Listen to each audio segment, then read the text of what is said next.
And before we go any further, let me apologize in advance. We are not in our normal settings. I am on the go, and I am literally sitting here holding a mini, a mini mic with the with the dust head on it. So you may hear a lot of things that you normally wouldn't hear. However, and plus, it's not gonna be a whole lot of editing. Like I said, this is a hop on, pop up, pop in. We didn't even have time to share it with a friend. But again, gang, we're discussing real power and true influence. And as I was saying, I was about to cough. So that's why I wanted to just stress that you maybe hit a lot of things because we're gonna rock and roll. But like I was saying, there's someone uh in my friend bank. She's told, listen, Chanel, she could tell if a Chanel brooch, because not that you're looking for it, not that she's looking for it. Now she says, oh, her, no, no, no, no. What I'm saying is when she get ready to purchase, you know what I mean? Uh, it's I need all my markings and everything in place. How do you make sure that that's done every time? You go to the source. You go to the source where you can order Louis Vuitton or whatever. You can get Bloomingdale's. However, it's this well and good for me.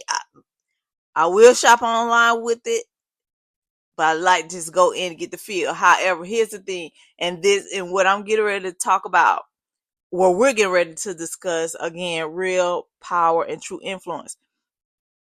I'm using these analogies because the girls. This could go with anything that that's your favorite, that's your go-to.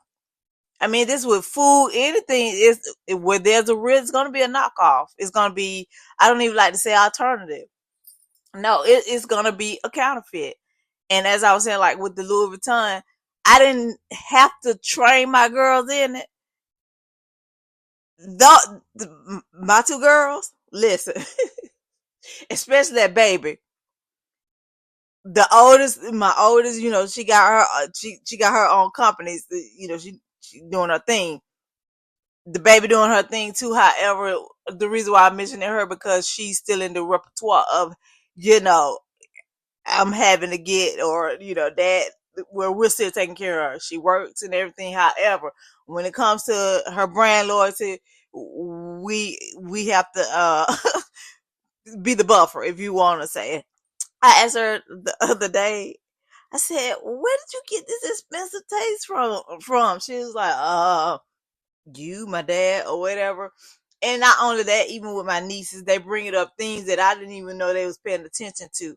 No one had to tell them to buy this or buy that. And I'm using Louis Vuitton for an example because I watched them get it and I watched them purchase it just because they seen me have it. Not only did they see me have it, they not gonna they don't do knockoffs either, and nothing, absolutely nothing. But I use Louis Vuitton as an example, and the reason why I use that is because they go straight to the source. I mean, they may get it as gifts, but they go straight to the source. If that's what they want, they don't have to worry about getting a knockoff, this, that, and the third, because they know that I'm gonna go to the source. If that makes sense.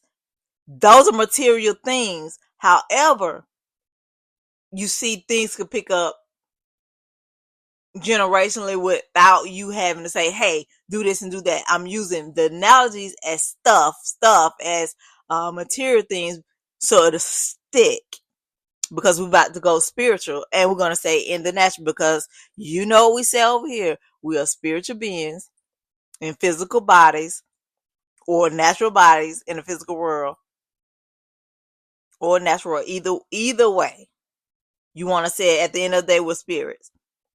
And if we learn to live from our spirits out, it's gonna cut down a whole lot of, listen, what we call circumstances and issues and situations. I have come to understand for myself, this personal. that is oftentimes, if I get down, I'm gonna use me. I'm gonna be transparent and authentic always with you. That's one of uh that's a promise. Those are promises. Is there was the bad decision making and choices, but certain things that was a staple early on. That's why I was using the material thing. I said that to say that I went off on a tangent about that is because when we start to deal and look at power and influence, I want you to look at it generationally. Whether you've seen real power or true influence, or whether you've always been accustomed to the fake power and the false influence. As I would see, a lot of us that's coming here that's getting free from the shame and all those things and learning how to live a shameless life, we've had to reconstruct everything. I'm talking about, that's why we're big on words down to our vocabulary. I'll go more into that. Okay, just for my people that know, grab your 2 pens. We pen it 2 ways. We pen it with your PEN, so you could pen it PIN. You pen it down so you could look at it, go over, meditate it, study it out, search things further, so you could PIN it in your mind, because you want it in 2 different Rolodex. You want it in your natural Rolodex and you want it in your mental. Okay? With that being said, I'm going to just share this quickly. Many of you all know my story. I call it story morning. You know what I mean? I'm not at liberty to share everything just yet, but he's releasing me to do so because there was legal things involved. However, a lot of you know, part of my story is growing up in a home with a narcissistic parent. I'm just saying narcissistic family, because you pick up the narcissist habits, ways, and part of their characters just to survive. Not only that, that's just the way it is if you was born into it. With that being said, in narcissistic families, I'm trying not to, because everything is opening the door. So bring me back, spirit. It's just opening doors. There's so many ways I can go and teach so many things with this. I'm already at the end and we're just beginning. So let me hunt this in when it's a whole lot of information going out, but we're trying to get it out in a lot amount of time. In narcissistic families, dysfunctional, toxic, abusive family, whatever, there's a language. There's a language in all families. Like there's a healthy families, there's a love language. There's an encouragement language. There's an empowerment, meaning there are certain words that fit. Okay, I'll give you an example. I really didn't want to take it toxic so early, and I'm gonna bring it in because this not gonna be a trigger topic. I bind that trigger spirit right now. Okay. In narcissism, I'll take in the family I came out of, I grew up in, the bloodline that I've detached from. Number one, the narcissist set the rules. I don't care if the narcissist is a woman and the man is the so-called king of the castle. He worked. The narcissist is the ruler. They set the rule. They set the rules. They assign the role. They set the rules and the regulations, the responsibilities. Okay?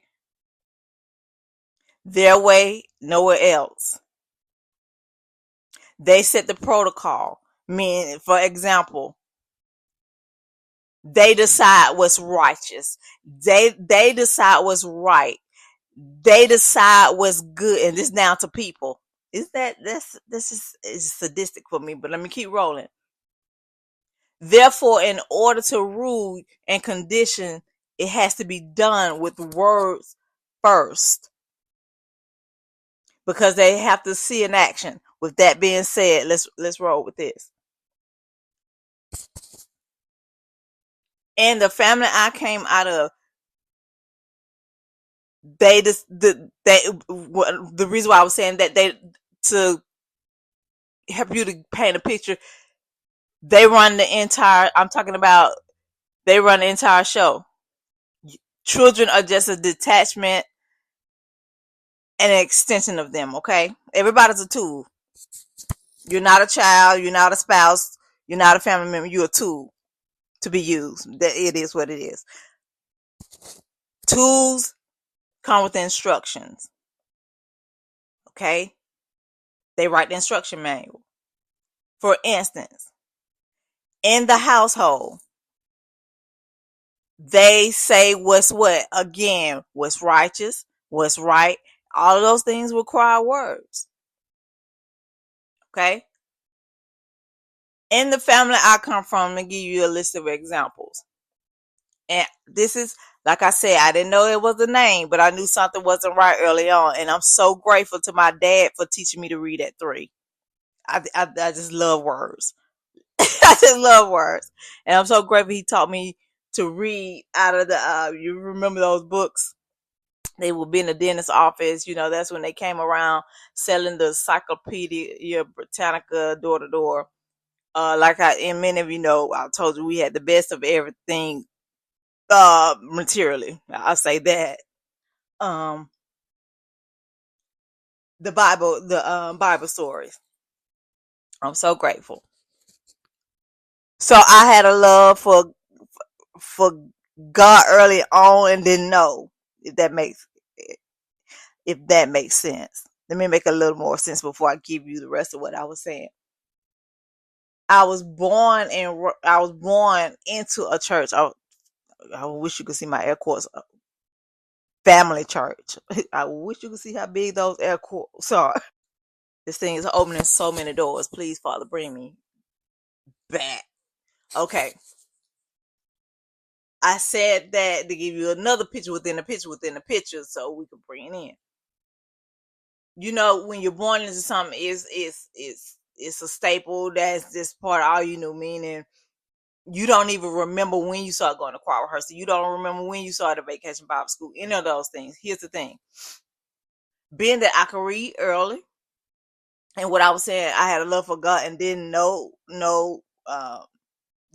is meaning, even though I went and did the same things out of protocol and listen closely, tradition. This is going to tie into everything we're talking about. Watch this. Listen.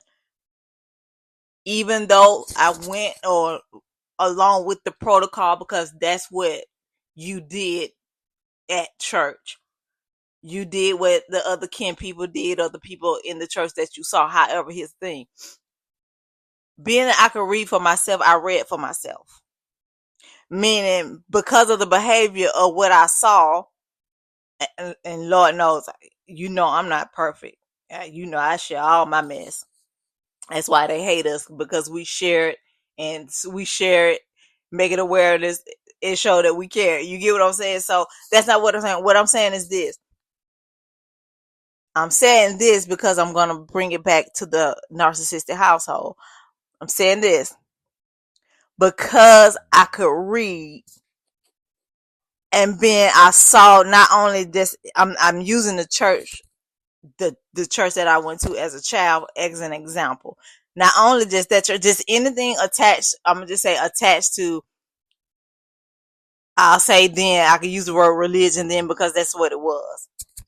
I don't deal with religion now, I deal with relationship. Not only that, say if I went home with the people, certain people at the church, what I'm saying is this.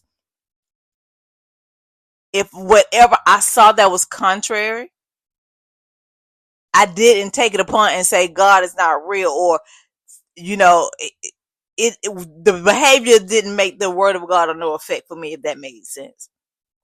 Now here's the confusing part as a child.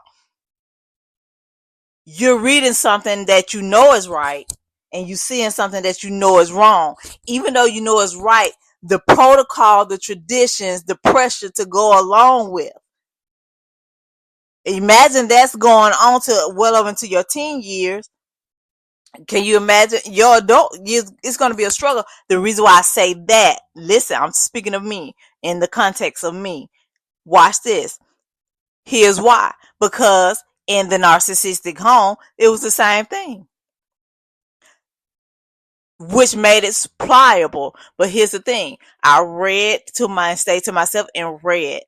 The main thing I read was the word of God because, like I said, that's what I was taught to read on. I love to read. Period. Period.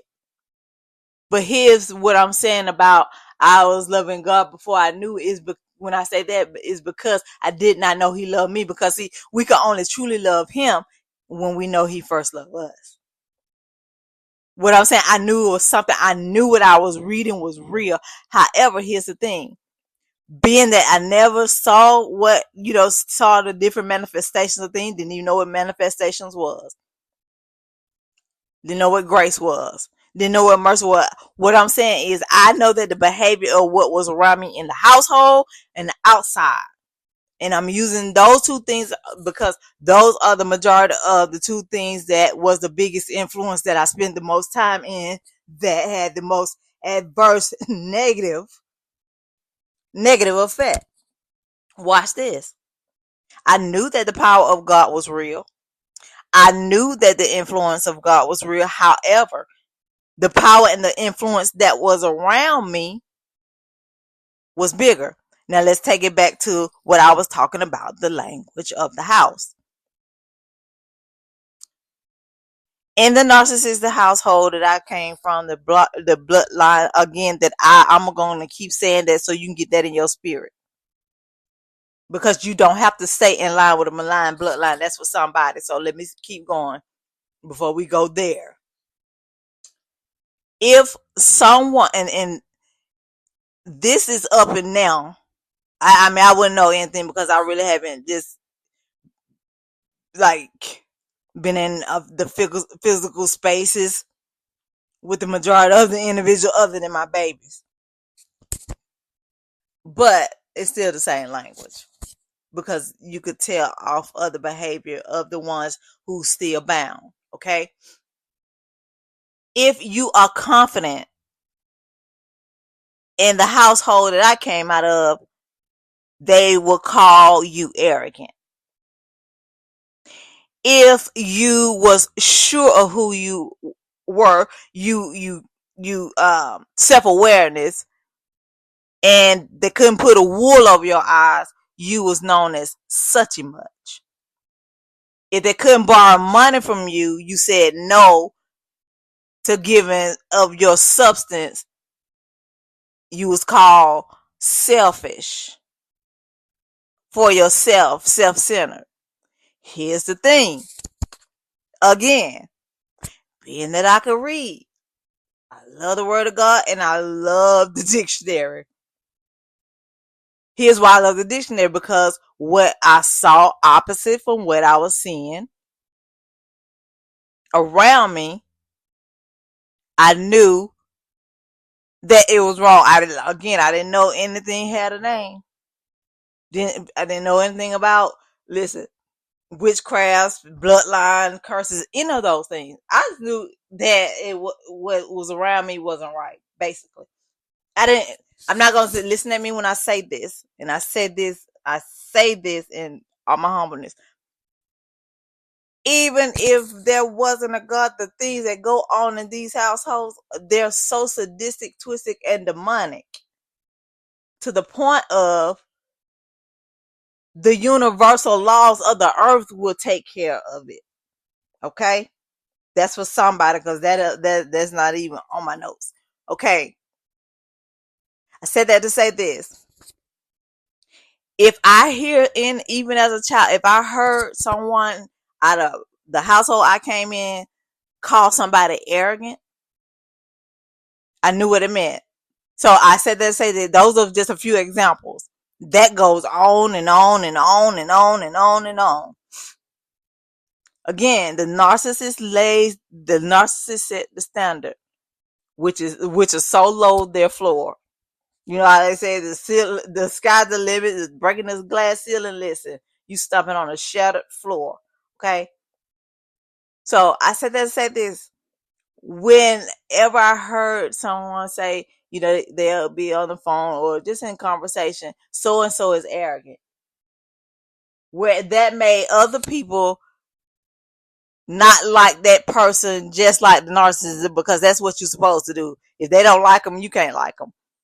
That was never the case with me. That's why you guys already know why I am the scapegoat. Well, excuse me, because the Father has been correcting me over and over about that. Jesus was the ultimate scapegoat. That's why, let me correct that. That's why I was made the scapegoat. I never went along with it. People just didn't know. I never went along with it. That's why I was the one giving the, I wish you could see my air quotes, the mental problem and all that nonsense, because I never went along with it. I said that again to say this. If someone said you was arrogant, I wanted to get to know you. That means it's something about you. And when a narcissist put a label on someone, it's always gonna be the opposite. Whether they triangulate and putting a good label on somebody, that it's not what it is. It's the opposite. I'm teaching you something here because we're building real power and true influence. And this is not a narcissistic message. I'm giving you out of my background to help you understand some things. Because you was always the the chosen one. They know exactly who you are. I'm going to tell you that in every message. Okay, so listen. If they called you tight or selfish or anything like that, that means you handle your money well. You know what I mean? You got it together. That's you such a much. Those are the people I never said out loud, but I wanted to get to know on purpose. I would purposely go out of my way to get to know that individual. When the narcissist caught on to that, they would shatter that. So that's how I learned to keep valuable, quality relationships quiet. To this day, they'll never get to those people. That's for somebody. Okay. Now, I said all that to say this. Even though knowing all of this from a child, because there was lacking of knowledge, the bad influences still won out at the time in my eyes. But listen, remember, we're flipping it. We're flipping it. When we say we're flipping, that means we're going to exchange words. For those of you who don't know, that is why. You listen, you don't have to have a narcissistic upbringing. Excuse me. It could just be a toxic cycle. It's all the same. If it renders a bad verdict, if it renders a adverse effect, calamity, chaos, confusion, all of that, it doesn't matter what label you put on it. It's not for you. I said all that because all those things won out at that time, I thought. But here's the thing. When you come into, listen at this, the awakening, when he awakens you to why you're here, and you go through the whole cycle, I don't like to say the cycle, the whole process of dying to that situation, which is why we have the platform. This is why we have the podcast and all those things. So you don't have to spend the majority of your life, like I almost did, doing everything wrong when you come to the awakening. Here's the thing, I didn't know. There was no one around me who could explain. Which is why God himself places you in the process to let you know why, who, what, when, where, how, whatever. But he's the only one got the answers. Which is why this revelation came. Because knowing different things as a child growing up, even knowing into your adolescence, your teenagehood, your adulthood, your choices and decisions did not reflect that. It reflected the power and the influence that was around you. I chose those two things because, again, they were the most powerful two things. If I wasn't there, I was there. I also said it because there's a link and a connection. The narcissistic parent that in the household was a staple, or is, I don't have no idea now, they held a position at the church that I know that I'm not even gonna go into it because a lot of testimonies are attached to it, and they're not their testimonies are not mine to tell, but I'm gonna tell my part. I'm free. But I always wonder why could nobody else see it. Here's the thing. They were under influence too. And under false power too. Here's why I say that is because again, I said I grew up and was born into a family church on both sides. It was both sides, parental and maternal sides went to this particular church. And I'm able to say that. And when I say the influence and the power is because if it was a bloodline thing then, it's a bloodline thing now. Why are you still using that? Because the main power and the main influence came from these two places. I'll go further into it. But to wrap it all up, I'm really showing you firsthand we're letting the generational course thing down. Because the reason why we do that is because people think because you have to stay. No. If he said, come ye from among them, he didn't say, accept this or accept that. No. Why are you getting the scriptures? Because we're going to hang it on. We start with the foundation, which is scripture, and we end on the rock, scripture. We're here for everybody. However, we hang everything on what he said. And the reason I said that, I saw that as a child. Didn't come from ye from among us. I was well overgrown. I left the church. However, I still didn't leave the generation or whatever was going on, if that makes sense. I'm showing you the power influence it has a reach. Let me give you this stuff. Let me give you this quote. Power and influence are forces that shape the dynamics of relationships, communities, and societies. We all know we say this all the time with those three things. Relationship, community, and society. With all three involves people, groups, more than one. And yes, you can have relationships with other things. However, your relationship with a person, people first will shape all those other things. Your relationship with yourself first will determine your relationship with a thing or a place. I mean, you could be a good person. This for somebody, because all of that was not in the notes, but it was for somebody. You could tell we're gonna use spiritual language here. Fruit. You could be a good person, and you will bear good fruit of the world, what the world says. But as far as what Father wants from you, that's what we want. If you are under a different influence or different power, now let's bring it into us. The relationship with yourself determines the relationship that you will have with everyone around you. It will dictate your operation in community and society. I say that because of this. For the majority of us that's here in the community on the platform, we one way or another, I can tell you this, the majority of my clients that in either arena, I don't care if it's the professional person or the private, the coaching, the counseling, or the consulting, narcissistic abuse comes up heavily. But everybody, majority over here, they not over here being nosy, is because some kind of way they was bound by shame or getting free from shame or finding out what it is. Therefore, you could be a good person and again, operating out of these things. Why? Because of the power and the influence. Now, pin that.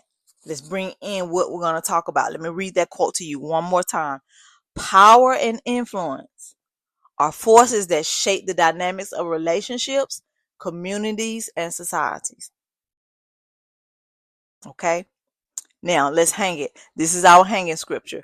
We're going to start in the NIV, Matthew 5:14-16, because we're about to pivot. You are the light of the world. A town built on a hill cannot be hidden. Neither do people light a lamp and put it under a bowl. Instead, they put it on its stand, and it gives light to everyone in the house. In the same way, let your light shine before others so that they may see your good deeds and glorify your Father in heaven. That's out of the NIV. You know what we like to do over here? We like to give you different translations and try to meet everyone at their level of understanding. This is good. I like the translation that led on the line anyway. I don't care how stupid or how learned I think I am in an area. Okay, my allergies are cutting up, y'all, so forgive me. Like I said, we impromptu and today. This is one of my favorite translations. This is Matthew 5:14-16 out of the Message, and it says,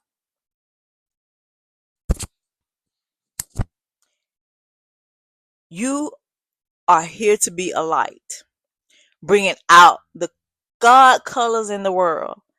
God is not a secret to be kept. We're going public with this, as public as a city on a hill. If I make you light bearers, you don't think I'm going to hide you on a bucket, do you?" It's your Father talking, y'all. "I'm putting you on a light stand. Now that I've put you there on a hilltop, on a light stand, shine. Keep on, house. Be generous with your lives. By opening up to others, you'll prompt people to open up with God, this generous Father in heaven." That's so good. That's so good. We're trying to keep it short, but that's so good. Let me read it again for you. Again, this is out of the Message, Matthew 5:14-16. You're here to be a light, bringing out the God colors in the world. God is not a secret to be kept. We're going public with this, as public as a city on a hill. If I make you light bearers, you don't think I'm going to hide you on a bucket, do you? I'm putting you on the light stand. I mean, you going on display. Whether you like it or not, you going on display. Keep that in mind. He says you're here to be generous with your lives by opening up to others. There goes your authenticity. Mark that word. We're coming back to it. Your transparency. Watch this. You'll prompt people to open up with God, this generous Father in heaven. Now let's tie the intro, the background I gave you from me, the church, the family, all of that. Let's tie it in. Let's wrap a pretty bow on it so we could deliver the message. We started off talking about, if there's a real, there's a fake. If there's true, there's false. Okay. I gave you images, or I painted a picture, hopefully, when I was using different metaphors. We was talking about the Louis Vuittons and the Chanel, those things. And we talked about how, your love for something could be generational. Without you even having to say, hey, buy this. It'll be passed down from people just watching you do what you do. That's a key point. Meaning, again, quick recap. I like authentic purses. You may like authentic purses. You like authentic clothing lines, wherever there would, even down to food. We've said that. Meaning, okay, let me give you this in the food. It even helps simplify it even more. Is certain people only gonna buy Western oil because grandma bought it, Auntie Trudy bought it, great grandma bought it, so forth and so on. Even though they may have their different reasons when it first got started for buying it, but because You saw it, but here's the thing. Some of us saw it, and then if it wasn't to our liking, we changed. But if it was a good thing to that person who picked it up, they pass it on, so forth and so on. Why? Because Untrue the Chicken was the bomb, or is the bomb. But Untrue the Friday, Western. Oh, she don't mess with them with Western. Don't come and hold no Crisco. Not that Crisco is bad to her. We're talking brand loyalty. Here's the thing. If you go on Walmart's website right now, anybody just say grocery store, there will be a Western oil shaped bottle that says dupe value. And it's supposed to be the same as Western, but it costs $1. As my dad would say when he was alive, it's something costs $1 for a reason. I'm gonna shut that door because I'm thinking all his brand loyalty things that he loved and wasn't gonna buy nothing but that. Okay, so pin that. That's the material side. Then I gave you some out of the background of whatever the narcissistic person in the household, parent or whoever, they set the rules, meaning they tell you what everything means down to your definitions, and that is so they can gaslight you and gas you up and all that.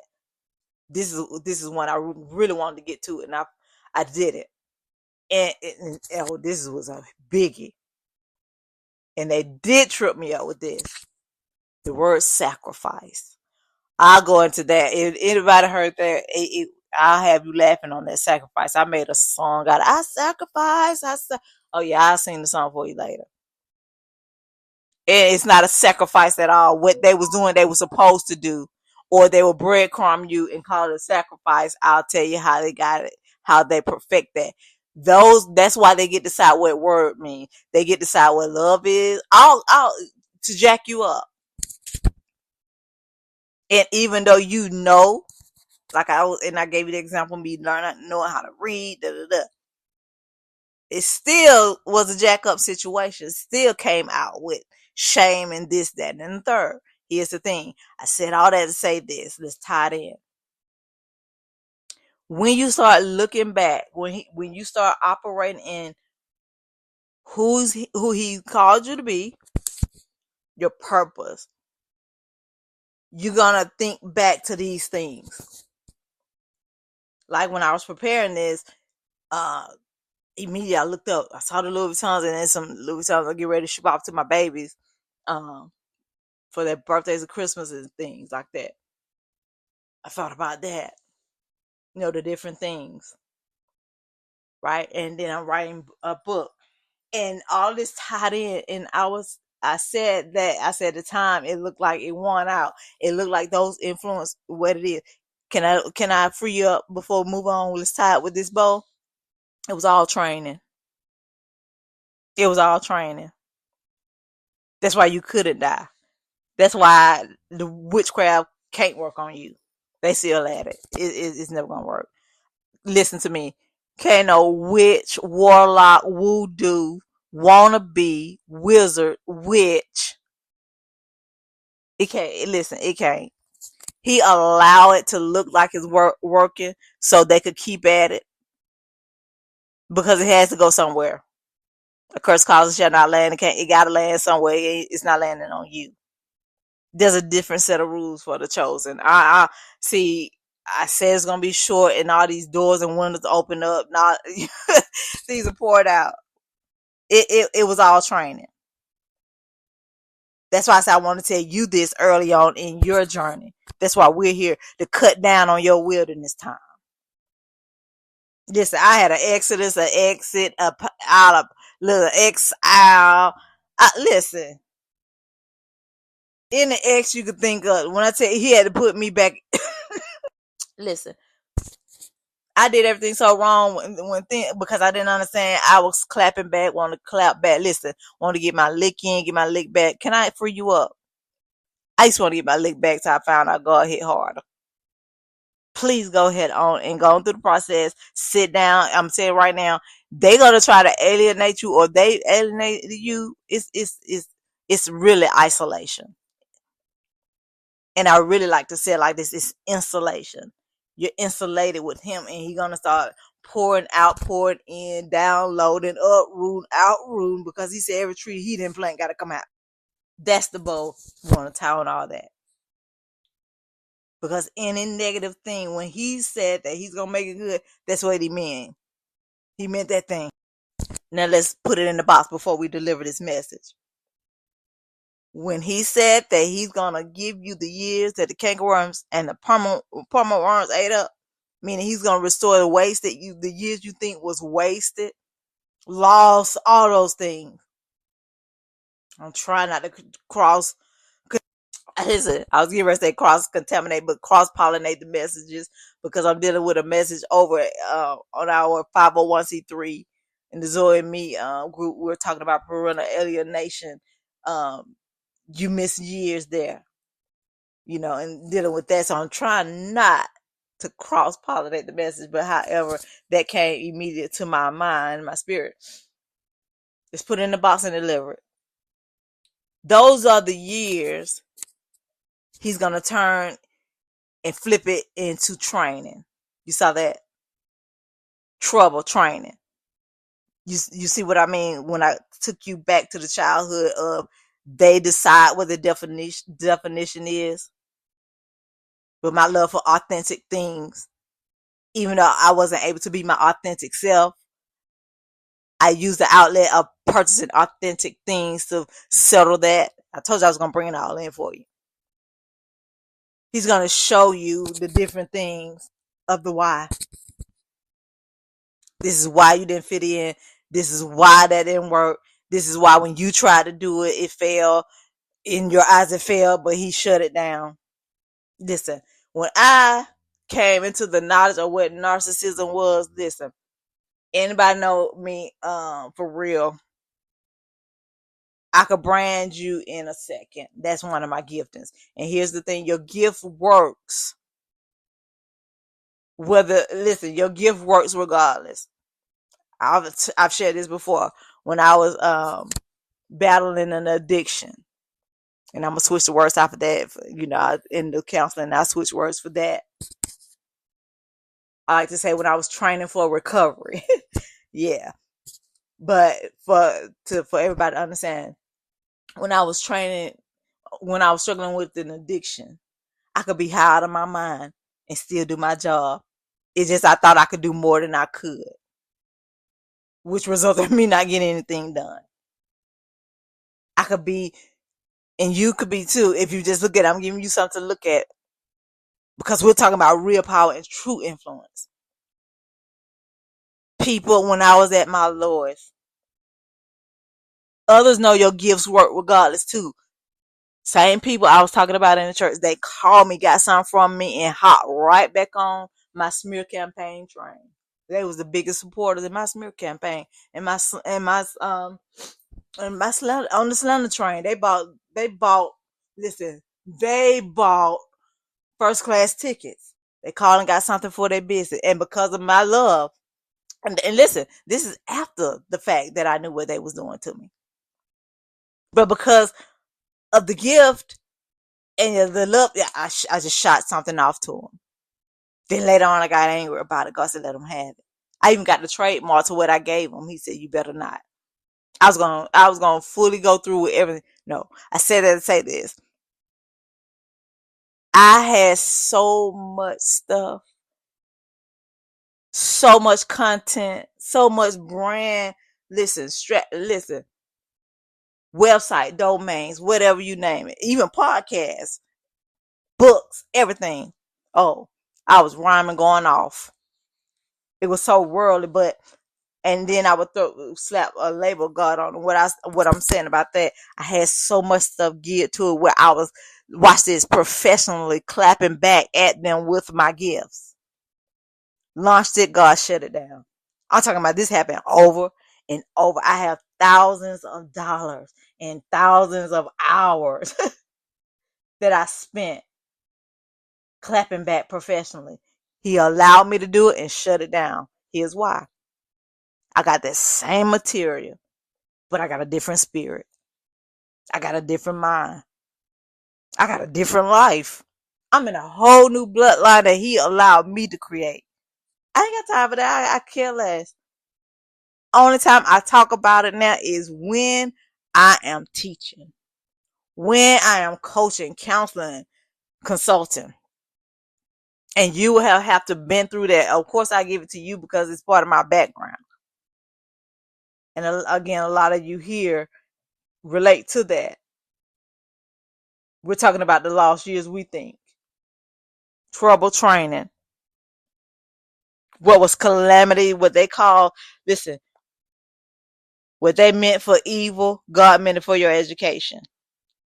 When you look at it like that, it's gonna take the sting out of stuff. We're talking about real power and true influence because I'm getting ready to tell you who got the real power, who has the real influence, why I gave you that background, why we wrapped it in that bow, why we put it in that box, and why we sent it off special delivery.